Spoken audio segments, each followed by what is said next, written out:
ನೀವೇನೇ ಹೇಳಿ ಬುದ್ಧಿ, ಆ ಮಗು ಹುಟ್ಟೋ ತನಕ ನಮ್ಮೂರು ಇದ್ದ ರೀತಿನೇ ಬೇರೆ, ಹುಟ್ಟಿದ ಮೇಲೆ ಇರೋ ರೀತಿನೇ ಬೇರೆ. ಅದು ನಿಮ್ಮ ಅನಿಸಿಕೆ ಅಷ್ಟೇ.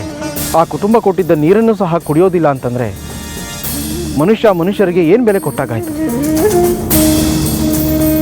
ಒಂದು ಸಾರಿ ಆ ಹುಡುಗಿ ಕೈಯಿಂದ ತಿನ್ನಕ್ಕೆ ತಗೊಂಡು ಹುಡುಗನಿಗೆ ವಾಂತಿ ಶುರುವಾಗೋಯ್ತು. ಚಾಮರ ಆಗಲಿ ಬುದ್ಧಿ. ಪುಟ್ಟಮ್ಮ ಬಾಯ್ಲಿ.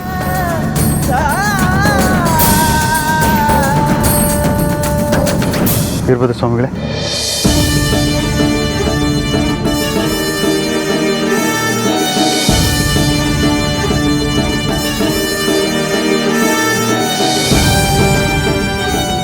ಪುಟ್ಟಮ್ಮ, ಇದನ್ನ ನೀನು ನಿನ್ನ ಕೈಯಾರ ನನಗೆ ತಿನ್ನಿಸ್ತೀಯಾ?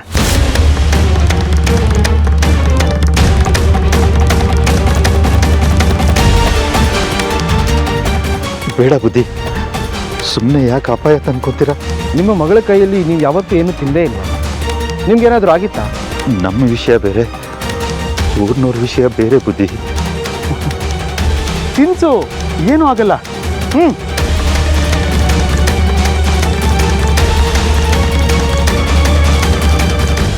ತಿನ್ಸಮ್ಮ.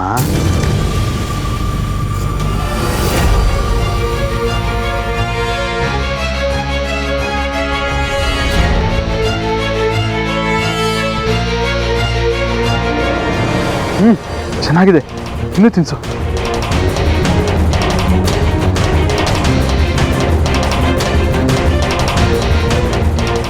ಆಹಾ, ಏನು ರುಚಿ, ಏನು ರುಚಿ.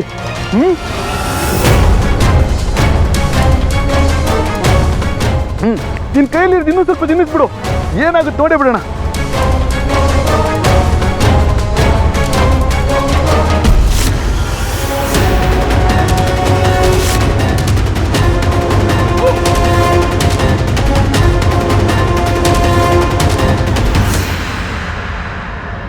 ನನಗೆ ಹೊಟ್ಟೆ ನೋವ್ತಾ ಇದೆ. ಅಯ್ಯೋ, ಇನ್ನು ನೋವ್ತಾ ಇದೆ.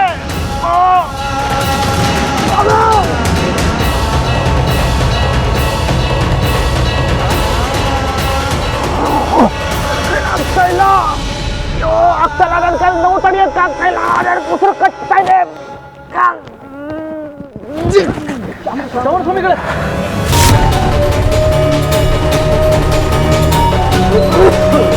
ಏ